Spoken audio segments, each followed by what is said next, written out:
been reading a lot about self-esteem. You've been hearing a lot of the buzz that's going on out there, how crucial and how vital it is for our existence.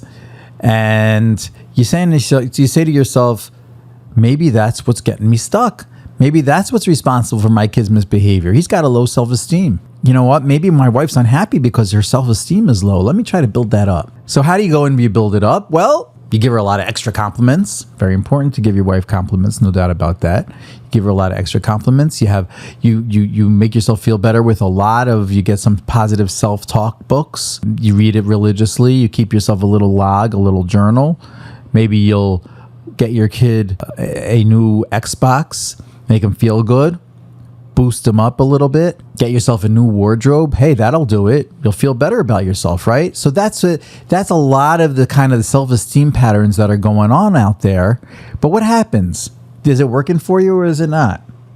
So I venture to say that shortly afterwards, maybe you feel good for a little bit. Shortly afterwards, things are not the way you planned it to be. Things didn't get you back on track the way you wanted it. So why is that? Today we're going to delve into what is self-esteem, what is not self-esteem, and how do you actually acquire it. I'm Daniel Ifra, LCSW, here on the SaneStorming Show, where we SaneStorm together, not brainstorm, but SaneStorm together ways to keep each other sane in a very complex world.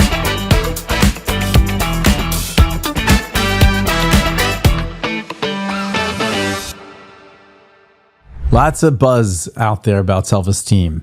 Today we're going to get into more detail of what it is, what it's definitely not, and how to get it. Let's just jump right in. Lack of self-esteem has become the go-to term for almost everything.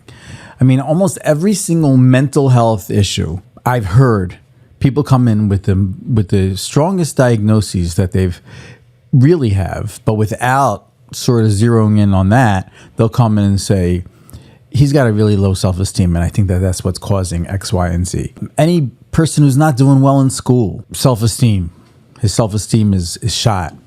And listen, self-esteem is a real thing, but let's define it. Let's know what it is. Let's understand it so that we can be increasing it as opposed to following some false decoy. Kids in school, right? We all know they feel really bad about themselves. Sometimes, we say, oh, he's acting out because he has such a low sense of self and such a low self-esteem. He's acting out. He's trying to get a lot of negative attention, right? We all know that kids are very into getting attention, whether it's positive attention, whether it's negative attention. And self-esteem is something that we hear about again and again. The thing that happens is, though, when you're talking about self-esteem, is that people will overuse it in different situations. They'll attach this global crisis of a lack of self-esteem to almost every dilemma that comes up. And then the way it's worked on, the way it's remedied, is really by doing things that are actually counterintuitive to self-esteem. So this is an issue, definitely an issue. And it's also something that we cannot ignore because self-esteem happens to be a very, very important virtue. What made self-esteem into the topic that it is today? Everybody just saying that my self-esteem isn't worth it, it's not good, he doesn't believe in himself, right? As soon as a person says he's worth nothing, he doesn't believe in himself, everybody starts, see, I feel so bad. And it's true, it is true. We are lacking a certain amount of that. We're lacking that sense of self. We're lacking that sense of believing in oneself. And the truth of the matter is, if you think about it, that if a person really doesn't believe that he can do X, Y, and Z, he's usually not going to be able to do it. So there's a real issue here with self-esteem. We just have to sort of redefine it and figure out what the best way is to improve it and to grow on it. You'll see all types of. I've heard people come into my office and say, "Oh yeah, he has a lack of self-esteem." So what they'll do is they'll up the physical gifts, they'll up privileges, want to build his self-esteem. We signed him up for this and for that because it's good for his self-esteem.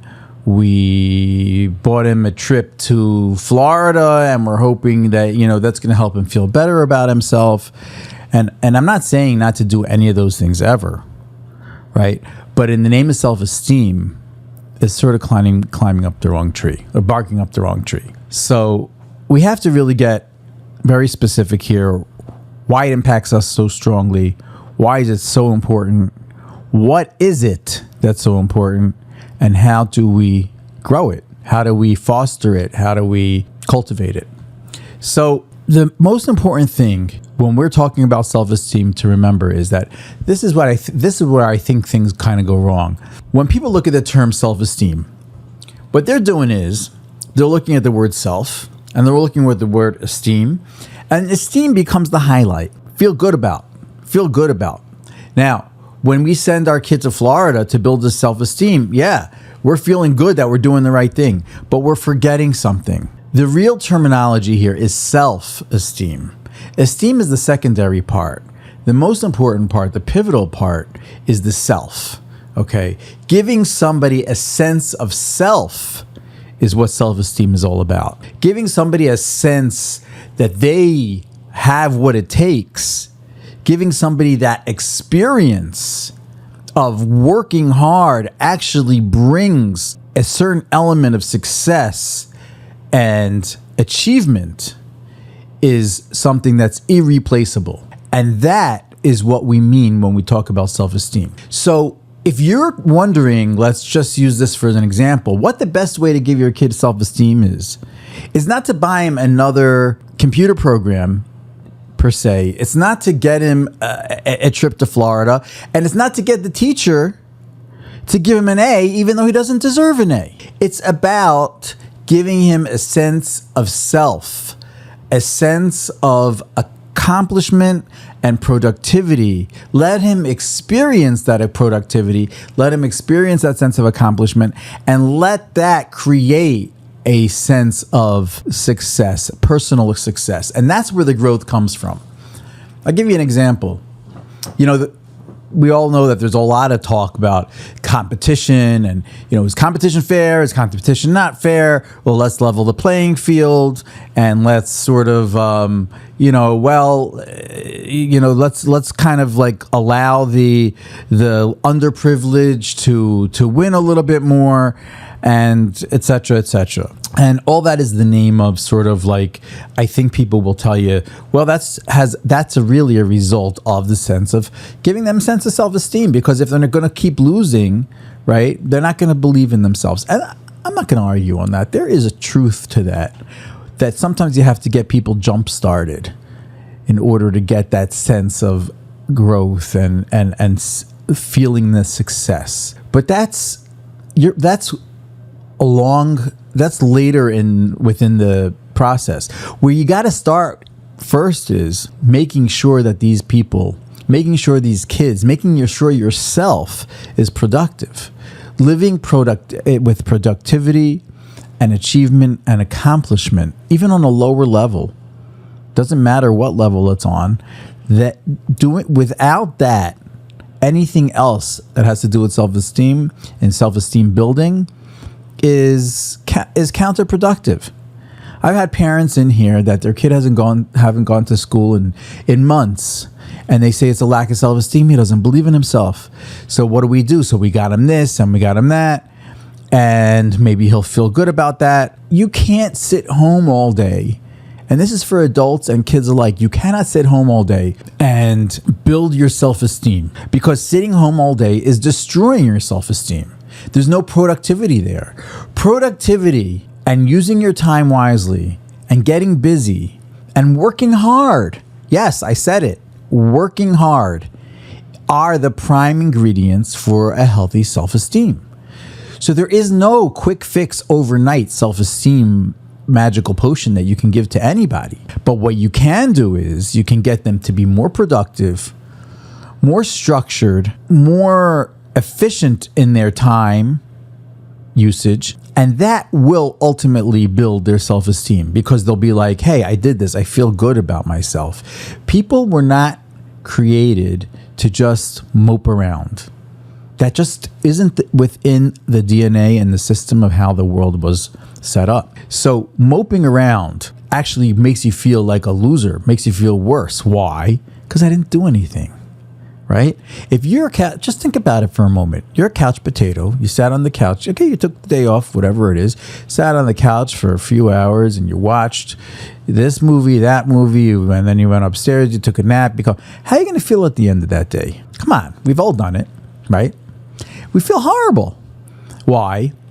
Because we didn't do anything. We didn't get anywhere. We didn't accomplish anything. We are accomplishing beings. That is something that we need to remember, that when we're talking about self-esteem, it's giving a person productivity with the framework for that to be successful. I'm not talking about, demand hundreds from your kids on every test or anything remotely like that. Don't take this podcast and twist it around for your own agendas, because that's not what I'm talking about. What I'm talking about is going to teacher and saying, teacher, it's not going to be healthy for my child to just get off scot-free, because that's a lack of productivity. So how about if we modify his productivity? What if we keep him responsible for 2 problems on the quiz or 3 problems on the quiz instead of the full 5? And he's got to make sure by hook or by crook to fill out whatever it is that we hold him responsible for. You see, that is self-esteem building. That's showing him a certain sense that you have accountability. You need to be productive. You need to produce. You need to achieve. And that's really where it's at. I can't even tell you the amount, and this probably requires a whole podcast on itself. I can't tell you the amount of people and families that I meet, good, well-meaning families, that I'll ask the kids, so what's your contribution to your home? What are some of your jobs that you have to do? And they'll look at me as if I fell off the moon. They'll be like, I don't have to do anything. I have to keep my room neat. I mean, what kind of self-esteem building is that? Where's the productivity? Where's the sense of responsibility, the sense of giving back, the sense of not being a free loafer? Not being someone who just coasts through and just gets and gets and gets. Talk about destroying our self-esteem. Yeah, that'll do it. Because when you get something again and again and again without having to give back, without having to be productive, without having any sense of self-accomplishment, of earning what it is that you got on any level, the whole world has been set up that way, that if you do something without earning it, it has very little meaning. Very little meaning. Somebody who worked really, really hard and climbed up the financial ladder through hard work and perseverance and ends up being wealthy and successful, that individual is going to be a whole different picture than somebody who just inherited $10 million and didn't do a thing, right? Because again, that's what self-esteem is about. It's about building self. It's about a sense of self. So I know it seems hard a lot of times because we think because the person's lacking a sense of self-esteem, then it's our job to sort of like soothe him or her and make her feel better and give her a lot of empty compliments and stuff like that. And yeah, compliments are important, of course. But this sort of sense of cultivating the beast of being that lack of self-esteem and that lack of success by overly compensating for the individual is really not doing them a service at all. It's actually really doing them a tremendous disservice. So what we need to do is we need to up their productivity. We have need to up their accountability, and then we need to let them experience and sustain that for X amount of time. And we need them to be able to say to themselves, hey, I'm living a healthy, productive life.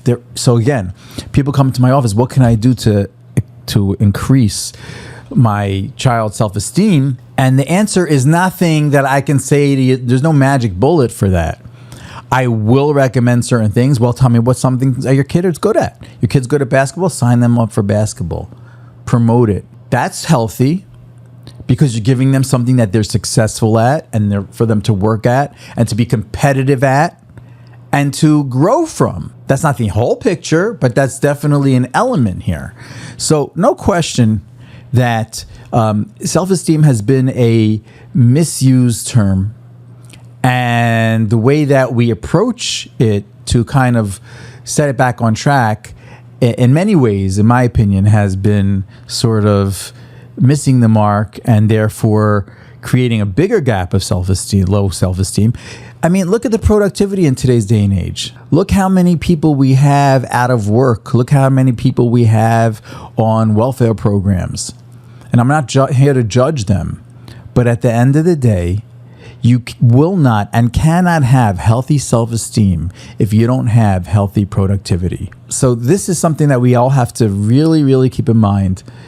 I would say, how about this? I want you guys to look back in your own lives.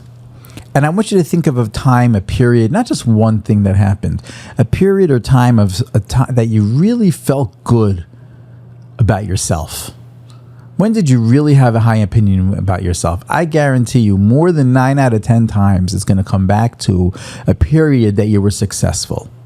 It's not going to come back to the trip you got. It's not going to come back to that false inflated compliment. It's not going to come back to the people walking on eggshells around you. It's going to come back to a time that you know you worked hard and you earned it. Don't take my word for it. How about this? Go back to your life, kind of reminisce a little bit of the periods of your life that you felt there was a lot of growth, there was a sincere sense of accomplishment, and you overall felt good about yourself and you were in a good spot. What was going on in your life during that time? What was happening during those few months? You weren't just moping around the house. You're probably being really successful at a job. You're probably being really successful at school. You're probably thriving in a relationship. I guarantee you that whatever it may have been was something significant that required effort.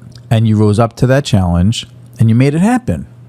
And that's exactly what we're looking for. So I would love if you guys could kind of look back and think, what was it in my life that really gave me that boost? Not a one-time thing. It has to be over a short period of time. Could have been a few months, probably a few months, maybe a little longer. And let me know. Let me hear from you guys.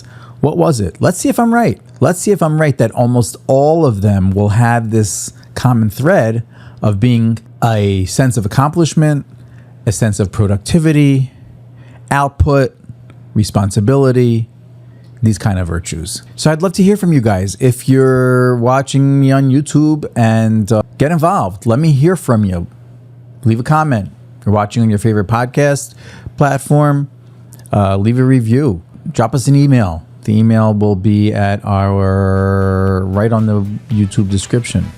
So the SaneStorming is about us working together to brainstorming ways to keep ourselves sane. So we can only do that if we work together. And I'm open and excited and looking forward to hearing from you guys.